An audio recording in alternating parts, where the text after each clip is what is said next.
Ji advance 2024 finally it is over. और आप में से कुछ बच्चे ऐसे होंगे जिनका exam as per their expectations गया है, काफ़ी अच्छा गया है and they're expecting a very good rank. और फाइनली उनको पता है कि वो आईआईटी में जाने वाले हैं और अब वो सोच रहे होंगे कौन सी ब्रांच लेनी चाहिए, कौन सी आईआईटी लेनी चाहिए। इस बेसिस पे they will be focusing on that. दूसरा कैटेगरी वो होगा जो अभी डिलेमा में है, जिसको आइडिया नहीं है अभी कि क्या होगा क्या नहीं होगा, यानी उसका पेपर नॉर्मल गया है लेकिन एज पर देयर एक्सपेक्टेशंस उतना अच्छा नहीं गया है। तीसरा वो है जिनको साफ दिख रहा है कि यार पेपर बिगड़ गया है और वो शायद कट ऑफ भी क्लियर करना उनके लिए मुश्किल होगा या रैंक बहुत ही पीछे आएगी। तीनों कैटेगरी स्टूडेंट्स में मैं क्लियर बता देता हूँ। तो पहले वाले बच्चे, याद रखना जिंदगी में उतार चढ़ाव चलते रहते हैं। अभी आपको एक चढ़ाव मिला है, एक बहुत बड़ा बूस्ट मिला है, जो सपना है वो आपका पूरा होने जा रहा है। तो एंजॉय दिस मोमेंट, लेकिन एक बात को ध्यान रखिए, IIT JEE is not the end of the world. बहुत सारे बच्चे जेई को इतना तवज्जो देते कि एडवांस मैंने क्वालिफाई कर लिया तो पता नहीं क्या ही हो गया। बहुत बड़ी बात है, अच्छी बात है, लेकिन लाइफ में इससे आगे भी कॉलेज में भी बहुत कुछ करना पड़ेगा। तब जाके ही हम एक अच्छे ये मान लीजिए अच्छी जॉब मिलेगी या अच्छे एंटरप्रेन्योर बनेंगे या कुछ भी हम अच्छा करना है तो आगे हमें मेहनत करनी पड़ेगी। ये मैं इसलिए बता रहा हूँ ताकि आपका पाँव जमीन पर रहे। नहीं तो कॉलेज जाके हम बिगड़ जाते हैं और सोचते हैं बस जेई एडवांस हो गया, अब तो बस सिर्फ मस्ती करनी है। नहीं, मस्ती करो, कोई दिक्कत नहीं, लेकिन साथ में अपना मेहनत करनी पड़ती। अब बात आती है वो बच्चे, मिड वाले बच्चे, जिनको भी डिसाइड करना है ये क्या करें क्या ना करें। तो भाई देखो, पहली चीज तो बता देता हूँ, सेकंड और थर्ड कैटेगरी के बच्चों के लिए अभी बिटसैट का अगला अटेम्प्ट बाकी है। आई थिंक अभी वाला अटेम्प्ट आप ठीक से नहीं दे पाए होगे बिकॉज ऑफ जेई एडवांस्ड। तो अगला अटेम्प्ट जो है जून अटेम्प्ट, उस पर आप फोकस करो और बिटसैट का एग्जाम ढंग से दो, ठीक है, क्योंकि वो भी अच्छा कॉलेज है और उसमें क्या पता आपका स्कोर बहुत अच्छा आ जाए। और उसमें accuracy, English proficiency, logical reasoning, speed based exam है, राइट। तीसरा कैटेगरी वो है जिसको दिख रहा है कि यार अभी एडवांस का तो काम गया, तो ऑब्वियसली वो बिटसैट पे तो कर ही सकता है। प्लस अगर दिख रहा है कि नहीं यार मेरे को एडवांस्ड ही करना है, एडवांस्ड ही करना है, तो वो अगर पता ही है कि आईआईटी अभी मान लो ठीक नहीं मिल पाएगी और मुझे एडवांस्ड ही करना है, तो उसके लिए सबसे बेस्ट क्या रहेगा, उसको फिर ड्रॉप करके अपनी तैयारी एज सुन एज पॉसिबल शुरू करनी चाहिए, ठीक। तो तीसरी कैटेगरी वाला बच्चा डीमोटिवेटेड ना हो, और अगर आपका लास्ट चांस था और अब आप एडवांस नहीं दे सकते तो डोंट वरी बेटा, जो भी कॉलेज अभी बेस्ट मिल पाता है, जो भी एग्जाम बचा हुआ है उस पर ध्यान दो और आगे बढ़ो लाइफ में। You have to move on, ठीक है। अच्छा, मैं एक बात आप सभी को बताना चाहता हूँ, जो भी बच्चे इसमें कैटेगरी 2 या 3 में है, खासतौर पे 1, 2 या 3 में, उनके अलग अलग तरह के डिलेमास हैं। जो कैटेगरी 1 वाले हैं उनके डिलेमास हैं कि कौन सी ब्रांच चुननी है, जो कैटेगरी 2 है उनका डिलेमा अलग है, 3 वालों का डिलेमा अलग है, राइट। तो इन सब बच्चों को इस समय पे बहुत इंपॉर्टेंट गाइडेंस चाहिए होती है। तो भाई आपके लिए मैंने क्या किया है, डिस्क्रिप्शन में एक फॉर्म दिया है, उस फॉर्म को आप फिल करिए। जिन भी बच्चों को गाइडेंस चाहिए, ये guidance completely free of cost आपको मैं देने वाला हूँ।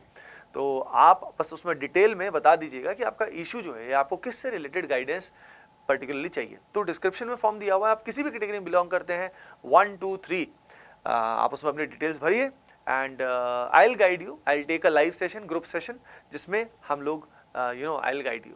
ओके बच्चों, अब यहाँ पे हम बात करते हैं मार्क्स वर्सेस रैंक में। देखिए, अगर हम बात करें बेटा, यहाँ पे टोटल मार्क्स वही 360 आए हैं। पिछले कई साल से 360 चल रहा है, 180 पर पेपर चल रहा है। और अगर हम इसमें देखें 4 सेक्शंस आए हैं, पेपर 1 में भी 4 सेक्शंस हैं एंड पेपर 2 जो है उसके अंदर भी 4 सेक्शंस हैं। डिफरेंट आया है, पैराग्राफ वाले क्वेश्चंस यहाँ पे आ गए हैं और पैराग्राफ में न्यूमेरिकल वैल्यू क्वेश्चंस आए हैं। दूसरे वाले केस में पेपर 1 में पैराग्राफ नहीं आया है, उसमें हमारे मैट्रिक्स मैच टाइप का क्वेश्चन आया है। अब यहाँ पे अगर हम देखें तो पैटर्न लगभग ऑलमोस्ट बिल्कुल सिमिलर आया है 2022 में, 23 में एंड 2021 में। तो ये 4th ईयर है जिसमें pattern is almost very similar pattern is there. अब इसमें अगर हम बात करें तो जेई एडवांस 2023 के कट ऑफ की अगर हम बात करें तो यहाँ पे ये this was the cut off for CRL. अगर हम देखें जो जनरल सीआरएल है उसकी अगर हम बात करें तो ये है, और मिनिमम मार्क्स सब्जेक्ट में इतना आना चाहिए। अब अगर हम देखें तो यहाँ पे मिनिमम मार्क्स क्या पॉसिबिलिटी है, तो देखो पेपर का difficulty level almost at par with JEE advance 2023 था, लेकिन है क्या, कट ऑफ जो है वो it may increase a little, because आप देख रहे हो जेई मेन में भी आपने देखा कि कंपटीशन अब पहले से रिलेटिवली ऑब्वियसली इंक्रीज हो रहा है। कंपटीशन जब इंक्रीज हो रहा है तो काफ़ी बच्चे अच्छे अवेलेबल हैं, ठीक है, यूट्यूब पे भी कंटेंट काफ़ी ज़्यादा अवेलेबल हो जाता है। तो इस कारण मेरा एक्सपेक्टेशन ये है कि भाई कट ऑफ जो है it might increase by minimum 4-5 marks, यानी जो मोस्ट एक्सपेक्टेड है वो 90-91 के आसपास है, लेकिन it may go up to 95-96 as well, right. So the safe range is around 95 above है, तो मतलब आपको सोचने की जरूरत ही नहीं, टेंशन लेने वाली बात है ही नहीं, ठीक है।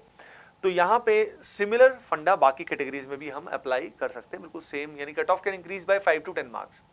अब इसी बेसिस पे अगर हम रैंक देखेंगे, मार्क्स वर्सेस रैंक, आपका क्या आप स्कोर एक्सपेक्ट कर रहे हो और मार्क्स क्या एक्सपेक्ट कर रहे हो, कमेंट सेक्शन में आप जरूर बताइएगा।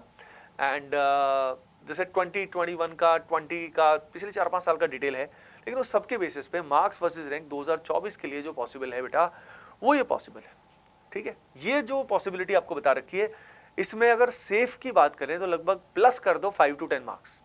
जैसे AAR1 की बात करें तो AAR1 can go up to maximum of 350, right. 360 में 360 तो बहुत डिफिकल्ट है, जैसे 340, 330 से 340 नॉर्मली AAR1 का आता है, राइट। और उसके बाद अगर हम देखें तो यहाँ पे काफ़ी गैप है, यानी अगर हम देखें तो पहले 1000 तक की रैंक जो है ना, वो 220 से ऊपर फर्स्ट 1000 स्टूडेंट्स है। तो देखो 220 से लेकर 340 तक की रेंज है, 120 मार्क्स का स्प्रेड है यहाँ पे पहले 1000 में। अब पहले 1000 से अगले 1000 की अगर हम बात करें, 1000 से 2000 की अगर हम बात करें बच्चों, तो यहाँ पे लगभग 220 मार्क्स की बात करें, 220 से लेके 200, यानी जस्ट 20 मार्क्स के स्प्रेड में 1000 बच्चे आने वाले हैं, ठीक है। अब यहाँ पे अगर हम बात करते हैं 2000 से लेके 3000, तो यहाँ पे स्प्रेड रह गया मात्र 15 मार्क्स का, 15 मार्क्स का स्प्रेड रह गया। अब यहीं पे 3000 से लेके अगर मैं बात करूँ 5000 का, तो यहाँ पे 2000 बच्चे आ जाएंगे लगभग किस स्प्रेड में बेटा, लगभग 20 मार्क्स के स्प्रेड में 2000 बच्चे आ जाएंगे। और उसके बाद अगर हम बात करें 5000 से 10000, तो 20 मार्क्स में 5000 बच्चे आ जाएंगे। समझ रहे हो तो कैसे आगे भीड़ बढ़ती जाती है, ये you can see it very very clearly, right. और फिर लगभग 20 मार्क्स के 25 मार्क्स के स्प्रेड में 10,000 बच्चे आ जाएंगे, और लास्ट के 5-6 मार्क्स के बीच में वही 5-6 हज़ार बच्चे आ जाएंगे। तो बेटा इस तरीके से हम एक्सपेक्ट कर सकते हैं। तो भाई जिस भी बच्चे को गाइडेंस चाहिए, किसी भी कैटेगरी में बिलोंग करता है, 1, 2, 3 में, चाहे बहुत अच्छा हुआ चाहे मिड हुआ, वो तीनों कैटेगरी का बच्चा डिस्क्रिप्शन में दिए हुए फॉर्म को जरूर फिल करे, and I will guide you with the help of a live session. ठीक है बच्चों, चलो फिर I wish you all the best, don't worry at all. जैसा भी हुआ है लाइफ में कुछ बेटर ही होने वाला है। Bye bye, take care and keep doing well, love you all.